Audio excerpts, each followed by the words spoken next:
Everything started much earlier. I didn't even notice how she was cheating on me. When I saw her with a colleague, I got my revenge, and it all started back in graduate school, during a time when life seemed full of possibilities and the future felt limitless. That's where I met Jessica. We were both in our mid-20s, driven and eager to make something of ourselves. She was ambitious, the kind of person who thrived in competitive environments. Graduate school was perfect for her. She seemed to glide effortlessly through the demands of the program, balancing projects, papers, and social events with a kind of energy that left everyone else trailing behind. For me, those were some of the best years of my life, or so I thought at the time. The pressure of the master's program was intense, but the camaraderie we had among our group made it bearable, even enjoyable. There were endless late-night study sessions in cramped university libraries, fueled by too much caffeine and the mutual fear of looming deadlines. Yet, in those moments of shared stress and exhaustion, bonds were formed that felt unbreakable. Jessica was at the center of it all, not just because of her magnetic personality, but also because she was a natural leader. People gravitated toward her, and she thrived on the attention. The competition in our program was fierce, and many of us struggled to keep up with the workload. Jessica, however, seemed to manage it all effortlessly. Her name was often brought up in conversations with professors, and everyone expected her to land some high-powered job straight out of school. I admired her, even envied her a little. But more than anything, I was just happy to be in her orbit. It wasn't long before we started spending more time together outside of class. At first, it was innocent, a shared interest in the same subjects, occasional study groups, or grabbing lunch between lectures. But as the months went by, we became inseparable. During our second year, the intensity of the program ramped up. With final projects, thesis papers, and looming job interviews on the horizon, it felt like everyone was on edge. That's when I started to notice things about Jessica that didn't quite sit right. At first, it was little things, small, almost imperceptible moments that I dismissed as stress or fatigue. She began to pull away from our group, skipping study sessions and opting to work alone more often than not. I chalked it up to her needing space to focus, given how competitive our program was. Then there were the nights out, which became increasingly erratic. Our cohort often unwound by going to bars or parties, blowing off steam after a grueling week of exams or presentations. Jessica was always the life of the party, the one who could make everyone forget about the stress, at least for a few hours. But during the second year, something changed. Her carefree energy turned reckless. She started drinking more than usual, staying out later, and disappearing with classmates in ways that felt off. At first, I didn't want to think too much of it. We were all under pressure, and everyone coped in their own way. But Jessica's behavior wasn't just about blowing off steam anymore. She seemed different, like the pressure was changing her. She was more secretive, more withdrawn during the day, and then erratically outgoing at night. Her mood swung wildly, and it became impossible to predict which version of her I would encounter. Cold and distant one moment, then warm and flirtatious the next. One night stands out in particular. It was toward the end of the spring semester, and our cohort had organized a big end-of-term party at one of the local bars. Jessica showed up late, her entrance dramatic as usual, but something about her was different. She was wearing an expensive-looking dress, completely out of place for the casual gathering. The attention she drew was immediate, but I noticed a few people exchanging glances, whispering to each other. There was something in the air that night, a tension that I couldn't quite put my finger on. As the night went on, Jessica's behavior grew more erratic. She drank heavily, more than usual, and spent most of the night flirting openly with another guy in our program, someone I had noticed she had been spending more time with recently. At first, I thought it was harmless. We had always had an unspoken understanding between us, nothing official, but we were more than friends. That night, though, something shifted. I watched as Jessica grew more and more animated, her hands all over him, laughing loudly at things that weren't even funny. It wasn't the flirtation that got to me. It was the looks on their faces, like there was a shared secret between them that no one else was privy to. When they disappeared together later that night, something inside me snapped. I left the party early, my head swimming with confusion and doubt. In the days that followed, Jessica acted like nothing had happened. She was friendly, even affectionate, but there was an edge to her that hadn't been there before. I tried to confront her about it, but every time I brought it up, she brushed me off, saying it was just a party, nothing serious. But I knew better. I had seen the way they looked at each other. Things took a darker turn after that night. Jessica started disappearing more often, missing class and avoiding me altogether at times. When she was around, she was distant, her mind clearly somewhere else. Rumors started to circulate in our cohort. I wasn't the only one who had noticed the change in her. People whispered about her late-night escapades, about how she was suddenly spending more time with professors, particularly one who had a reputation for getting too close to students. The rumors were hard to ignore. Jessica was spending more and more time with this professor, often meeting with him after hours in his office. She claimed it was for guidance on her thesis, but everyone knew something else was going on. The whispers grew louder, and soon, it wasn't just our classmates who were talking. It was the faculty as well. She was clever, though, always keeping things just ambiguous enough to avoid outright scandal. But I knew the truth. I had seen the way she had changed, how she had become more manipulative, using her charm to get what she wanted. The ambition that had once been admirable was now tainted by something darker. She was willing to do whatever it took to stay on top, no matter who got hurt in the process. As our final year in the program progressed, Jessica's behavior became increasingly erratic. The pressure of her double life, balancing her academic success with the tangled web of secrets she was weaving, was clearly taking its toll. She was no longer the confident, driven woman I had first met. Instead, she seemed paranoid, constantly looking over her shoulder, worried that her carefully constructed facade would come crashing down at any moment. The final blow came just before graduation. A classmate, a woman who had been close to Jessica during our first year, came forward with accusations that shook our entire cohort. She claimed that Jessica had been blackmailing her for months, threatening to expose personal information unless she helped her with assignments and projects. At first, no one wanted to believe it. Jessica had always been so charismatic, so likable. But as more people came forward with their own stories, the truth became impossible to ignore. It turned out that Jessica had been using her position of influence to manipulate not just our classmates, but even some of the faculty. She had been meeting privately with the professor for months, exchanging favors for grades and opportunities that weren't available to the rest of us. The affair with Evan hadn't been her first, nor her last. She had built her entire academic career on a foundation of lies and deceit, exploiting her looks and charm to climb the ladder while leaving a trail of destruction in her wake. I realize now that the warning signs had always been there. The manipulation, the deceit, it had all been there from the beginning, hidden behind her smile and her charm. I had been too blinded by my own feelings to see it for what it was. And by the time I finally did, it was too late. My name's Daniel, I'm 38 years old, and I've been married to Jessica for 12 years. More than a decade with the same person. We met back in grad school, which feels like a lifetime ago now. She was different back then, a real firecracker. She had this energy about her. Whenever she walked into a room, it felt like the whole place lit up just because she was there. And me? I was the guy standing next to her, smiling like an idiot, wondering how I got so lucky that someone like her would even give me the time of day.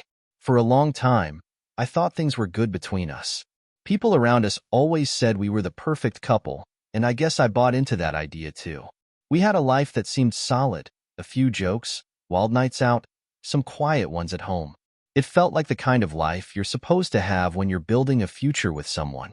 You go through the motions, figure you'll stick it out, and before you know it, years have gone by. But now that I look back, I realize I should have noticed the cracks before they split wide open. It didn't happen all at once. No, it was much more subtle than that. If I'm being honest with myself, there were signs I chose to ignore. You know, those little moments when something feels off, but you brush it aside because it's easier to pretend everything's fine? That's what I did. Part of me didn't want to admit what was happening. After all, we had been together for over a decade. You don't just throw that away, right? The first thing that really started to feel wrong was her work schedule. Jessica had always worked long hours, but lately, she was staying even later than usual. I'd ask her about it, and she'd give me the same old excuses, It's just another late meeting, or Evan and I are swamped with this big project, so I'll be home late. That name, Evan, it makes me want to punch a wall now, but back then, I didn't think much of it. He was just a coworker, or at least that's what I thought. In the beginning, I didn't question it. Why would I? We had been together for so long, and I trusted her completely. But the late nights started happening more and more often. Sometimes she wouldn't come home until well past midnight, and when she did, she was distant, like her mind was somewhere else, anywhere but with me. We barely spoke, and when we did, the conversations were shallow. There was no substance, just the usual small talk. How was your day? Fine. That kind of thing. And as for intimacy, it was like we were roommates instead of a married couple. We slept in the same bed, but it felt like there was a wall between us. I couldn't figure out why. I started doubting myself. Maybe I was overthinking it. Maybe she really was just stressed from work. Maybe I wasn't doing enough as a husband. You can drive yourself crazy with all the maybes, but deep down, I knew something wasn't right. I just didn't want to admit it. Then one day, everything changed. It was an ordinary afternoon, nothing special. I was working from home, sorting through some files on our shared laptop, something we both used for work. I wasn't snooping. Honestly, I wasn't even thinking about it, but as I was going through some folders, I stumbled upon an email. The subject line seemed innocent enough, just something work-related. But something made me open it. And when I did, it was like the floor dropped out from under me. The email was from Evan, and it wasn't about work. Not even close. The content was graphic, romantic, sure, but mostly sexual. The kind of thing you don't write to a colleague unless you're sleeping with them. My heart started racing, and I could feel the blood drain from my face as I read each line. He wasn't just a coworker. He was the guy my wife was sleeping with behind my back. And the worst part? She wasn't even trying to hide it. I sat there, staring at the screen, unable to move. My mind was racing, my emotions swinging wildly between disbelief, rage, and a cold, sinking feeling of betrayal. I wanted to punch something, scream, do anything to make the pain go away. But I couldn't. Not yet. If I was going to confront her, I needed more than just one email. I needed to know how long this had been going on, how deep it ran. So, I did what any guy in my position would do. I decided to gather more evidence. I installed spyware on her phone and email. I'm not proud of it, but at that point, I didn't care. Trust was already dead. If she was going to betray me, I was damn sure going to know every single detail. The program let me see everything: texts, emails, phone calls, all of it. I could even listen in on her conversations if I wanted to. It was like having a front row seat to the train wreck that was my marriage. From that day on, I lived a double life. On the surface, I acted like everything was fine. I smiled, laughed, played the role of the oblivious husband. But every chance I got, I checked the spyware. I watched, in real time, as she messaged Evan, planning their next meetup. I saw the flirty texts, the innuendos, the emojis that made me want to vomit. It was like watching her fall for someone else right in front of my eyes, and I was powerless to stop it. The worst part was having to pretend like I didn't know. I had to sit across from her at dinner, listening to her talk about her long day at work, knowing full well she had spent most of that time with him. Every word that came out of her mouth felt like a lie. And when she'd fall asleep next to me, all I could think about was how she'd just come back from being with another man. It was torture, but I wasn't ready to confront her. Not yet. As the days passed, the truth continued to unravel. It wasn't just some fling or a one-time mistake. It was a full-blown affair that had been going on for months, almost a year, in fact. 12 months of lies and betrayal, all happening right under my nose. And the more I uncovered, the more calculated it seemed. They had been meeting in hotels, sneaking off during so-called business trips and conferences. Sometimes they even traveled to other cities just to be together. They had a whole system, carefully planned and executed, to keep their affair hidden. But as much as I wanted to explode, as much as I wanted to tear her world apart, I couldn't.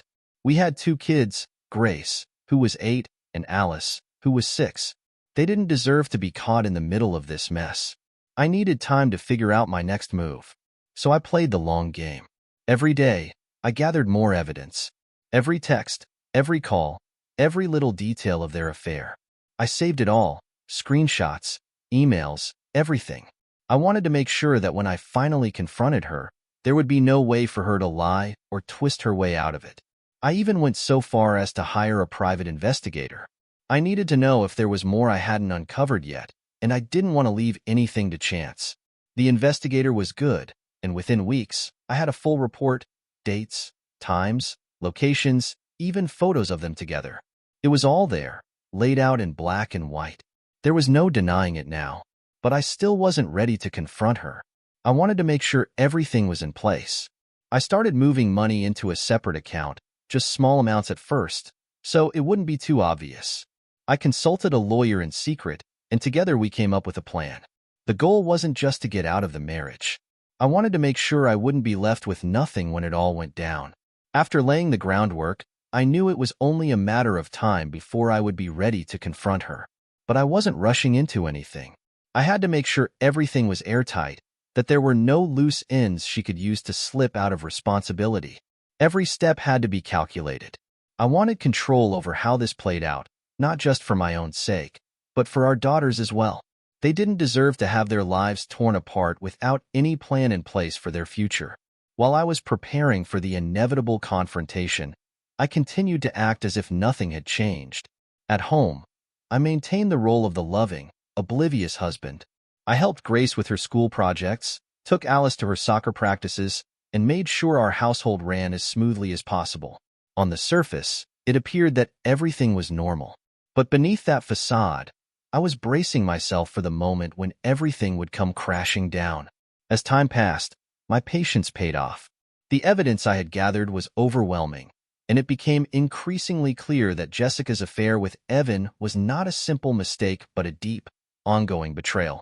The meetings continued, the hotel stays persisted, and the messages between them grew more and more intimate.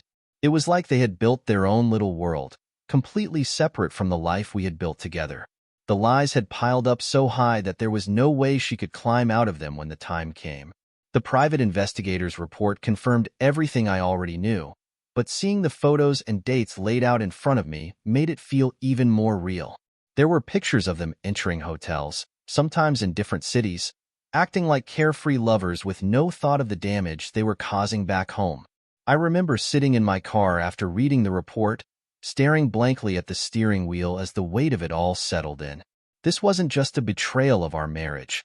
It was a betrayal of our family, of everything we had built over the past 12 years. Despite the rage and heartbreak I felt, I knew I couldn't let my emotions take over. I had to remain strategic. With the lawyer's help, we mapped out every possible scenario. We considered how the divorce would impact the kids, how the division of assets would play out, and what kind of custody arrangement I could push for. The goal was to ensure that Grace and Alice would remain in a stable environment, with me as their primary caregiver. I didn't want them to be caught in the middle of a bitter custody battle. I wanted them to be safe, away from the chaos that was about to erupt. Jessica had no idea what was coming. She continued to play her part, pretending everything was fine at home while sneaking off to be with Evan whenever she could. Every time she came home late, I already knew where she had been and what she had been doing, but I never let on. I continued to greet her with a smile, asking about her day as if nothing was wrong. It was exhausting, keeping up the act, but it was necessary. I needed her to think she still had control. In the meantime, I made sure to strengthen my case. I kept detailed records of every interaction, every suspicious absence, every time she mentioned work when I knew she was really with him. I moved more money into the private account I had set up, ensuring that I would have a financial cushion when everything went public. I couldn't afford to be blindsided financially when the divorce proceedings started. This was about securing my future, but more importantly, it was about securing the future of my children. The turning point came one evening when Jessica left for what she claimed was a work trip. I already knew she wasn't going alone. Evan had booked a room at a hotel across town. I had all the details, thanks to the spyware on her phone and the investigators' meticulous work. I knew this would be one of their longer stays, a few nights away, just the two of them, completely unaware of how close they were to being caught. While she was away, I gathered the final pieces of evidence. I printed out the emails, the text messages, and the receipts for their hotel stays. I organized everything into neat folders, labeled with dates and details. By the time Jessica returned home from her so-called trip, I was ready. I had enough proof to confront her and ensure that there would be no escaping the truth. But even then, I didn't pounce. I waited. I wanted the confrontation to happen on my terms, not in the heat of the moment. I needed her to feel the full weight of what she had done, without the chance to spin the story or manipulate the situation. The lawyer and I had planned it out carefully. We would present the evidence, file for divorce immediately, and use the affair as leverage to secure custody of the kids. There would be no room for negotiation. When the day finally came, I asked Jessica to sit down with me after dinner. I could see the confusion in her eyes, maybe even a flicker of worry. She wasn't sure what was coming, but she must have sensed that something was off. I laid the evidence in front of her, piece by piece, watching as the color drained from her face. She couldn't deny it. The proof was undeniable. There were photos, texts, bank statements. It was all right there in black and white. She tried to explain herself, stumbling over her words, but I wasn't interested in excuses. This wasn't about reconciliation or forgiveness. It was about facing the consequences of her actions. I told her we were done. I handed her the divorce papers, already signed on my end, and told her to get her things in order. The lawyer would handle the rest. In the days that followed, Jessica's world crumbled. Our friends and family found out about the affair, and she quickly became a social pariah. Evan, too, faced the fallout. His wife found out what had been going on, and within a week, he was served with divorce papers as well. Their little bubble had burst, and there was no way to put it back together. Jessica moved out shortly after our confrontation, taking only what she needed for the time being. I stayed in the house with Grace and Alice, trying to keep their lives as normal as possible during such a turbulent time. I made sure they were protected from the worst of it. They were too young to understand everything that was happening, but they could sense the tension. I did my best to reassure them that everything would be okay. The divorce proceedings were quick, thanks to the mountain of evidence I had gathered. Jessica didn't have much of a leg to stand on, especially with her affair exposed in such detail. The court sided with me on custody, granting me full custody of Grace and Alice, with Jessica receiving limited visitation rights. I kept the house, and the financial settlement was more than fair, considering the circumstances. I had secured everything I needed to protect my children and rebuild my life without her. Watching Jessica during the court hearings was surreal. She seemed like a shadow of the woman I had once known, broken by the weight of her own mistakes. There was no joy in seeing her fall, but there was a sense of closure. The person who had betrayed me so deeply was now facing the consequences of her actions, and there was no turning back. After the dust settled, life slowly returned to a new kind of normal. I focused on my role as a father, making sure Grace and Alice felt safe and loved. They were resilient, bouncing back from the upheaval faster than I had expected. I kept them in their same school, maintained their routines, and made sure they knew they could count on me no matter what. My life became about them, providing stability, love, and a sense of security in a world that had been turned upside down. Jessica, on the other hand, struggled to rebuild. Her social circle had all but abandoned her, and her relationship with Grace and Alice was strained at best. I didn't interfere with her visitation rights, but it was clear the girls weren't interested in spending much time with her. They were still processing what had happened, and their trust in her had been deeply shaken. Over time, I began to heal. The anger and betrayal that had consumed me for so long slowly started to fade. I realized that I had come out of this stronger than I ever thought possible. The life I had once shared with Jessica was over, but I had a new purpose now, to raise my daughters and give them the best life I could. It wasn't easy, but I found peace in knowing that I had done everything I could to protect my family. The months of careful planning, the patience, the strategy, it had all been worth it. I had survived the storm, and now it was time to rebuild. As the days turned into weeks and the weeks into months, I found myself looking forward to the future, not with fear or bitterness, but with hope. As the months passed, life started to settle into a new routine. The house was quieter now, but the peace that came with Jessica's absence was a relief. I no longer had to live with the constant tension, the gnawing suspicion, or the emotional roller coaster that had consumed me for so long. Instead, I could focus on what truly mattered, being there for Grace and Alice, ensuring that they felt secure in this new chapter of our lives.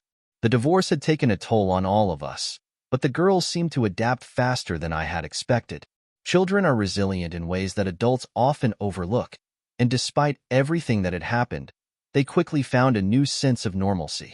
They continued with their schoolwork, extracurricular activities, and playdates with friends, and I made it a priority to be present for every milestone, big or small. I attended their school events, helped them with homework, and spent time with them in ways I hadn't always been able to when my marriage was unraveling. Our home became a sanctuary for the three of us, a place where the past no longer haunted us. I redecorated some rooms, not drastically, but just enough to create a fresh atmosphere. I wanted the space to feel like ours, not a reminder of what had once been. I took down old photos of Jessica and me, leaving only the ones with Grace and Alice. It wasn't out of spite. I simply didn't want to dwell on the memories of a life that no longer existed. Jessica's visitation with the girls remained limited, and while I encouraged them to maintain a relationship with their mother, I never pushed them to do more than they were comfortable with. Grace, being older, was more aware of what had happened, and her trust in Jessica had been shattered. Alice, still young, didn't fully understand the complexities of the situation, but she followed Grace's lead in keeping a certain emotional distance from their mother. Over time, Jessica's attempts to reconnect with them seemed to grow more strained, and while I felt some sympathy for her, it wasn't my responsibility to fix what she had broken. She had made her choices, and now she was living with the consequences. Financially, I was in a stable place. The private account I had set up during the divorce proceedings had given me a safety net, and the settlement had been fair, allowing me to maintain the life I had built for the girls and me. I was cautious with my spending, focusing on their needs and saving for the future. I knew that life as a single parent would come with its own set of challenges, but I was prepared to face them head-on. Work became another anchor for me during this time. I threw myself into my career, finding solace in the structure and purpose it provided. With the emotional upheaval behind me, I was able to focus more clearly on my professional goals, and as a result, I began to thrive. Promotions came, along with new opportunities to grow within my company. It wasn't that work had suddenly become my life, but rather, it provided a healthy balance, a space where I could direct my energy in a positive way, away from the lingering pain of the past. The girls and I started new traditions, something I hadn't realized was missing until we created them. On Friday nights, we had movie marathons, complete with popcorn and blankets in the living room. Saturday mornings became our time to explore new parks or go on small adventures. We took day trips to the beach, visited museums, and spent time outdoors as much as we could. I wanted to give them experiences that would leave lasting, happy memories, far removed from the chaos that had preceded this period of calm. As for Jessica, her life seemed to unravel further in the months following the divorce. The social circle she had once been part of began to distance themselves from her, and the fallout from her affair with Evan left her isolated. The few mutual friends we had were sympathetic to her situation at first, but as more people learned about the affair, support for her dwindled. Evan, too, faced his own consequences. His marriage ended in a messy divorce, and his professional reputation took a hit. While I didn't revel in their downfall, there was a certain sense of justice in knowing that their actions hadn't gone unnoticed. Jessica struggled to find her footing. She moved into a small apartment across town, and while she continued to work, the excitement she once had for her career seemed to fade. The confidence that had once been so characteristic of her was gone, replaced by a quiet resignation to the reality she had created. She reached out to me a few times, asking for more time with the girls or trying to engage in conversations about what had gone wrong in our marriage. But I kept my responses polite and distant. There was no need to rehash the past, no benefit in opening old wounds. My focus was on moving forward, and I wasn't going to let her drag me back into the darkness we had both escaped. Emotionally, I found myself healing in ways I hadn't expected. At first, there were days when the weight of everything felt too much, days when the betrayal still gnawed at me, when the memories of our life together resurfaced, and I questioned how I could have missed the signs. But as time went on, those moments became less frequent. I had done the hard work of processing my anger and grief, and now I was learning to let go. The realization that I had survived it all, that I had come out stronger on the other side, gave me a sense of empowerment I hadn't felt in years. One of the most significant changes in my life was how I began to view relationships. For so long, I had associated love with the betrayal I had experienced. Trust seemed like a foreign concept, something I wasn't sure I could ever give or receive again. But slowly, that began to shift. I started to understand that Jessica's actions weren't a reflection of my worth or my ability to love. They were her choices, and they didn't define me. Eventually, I met someone new. It wasn't something I had been looking for. In fact, I had been content to focus on myself and the girls. But sometimes, life surprises you when you least expect it. She was kind, understanding, and most importantly, there was no drama. The relationship grew naturally, built on honesty and mutual respect. It was refreshing to be with someone who valued communication, someone who had no secrets and no hidden agenda. It wasn't a whirlwind romance, but that was exactly what I needed. Something steady, something real. I kept the relationship separate from the girls at first, wanting to be sure it was the right thing for all of us before introducing them. They had been through enough changes, and I didn't want to bring someone new into their lives unless I was certain it would last. Eventually, when the time felt right, I introduced them, and to my relief, they got along well. There was no pressure, no expectation for anything beyond friendship at first, and that helped ease the transition. The more I reflected on everything that had happened, the more I realized how much I had grown. The betrayal, as painful as it was, had forced me to confront aspects of myself and my life that I had been ignoring. I had spent so many years in a marriage that was falling apart, blind to the cracks, because I was too focused on maintaining the image of a happy family.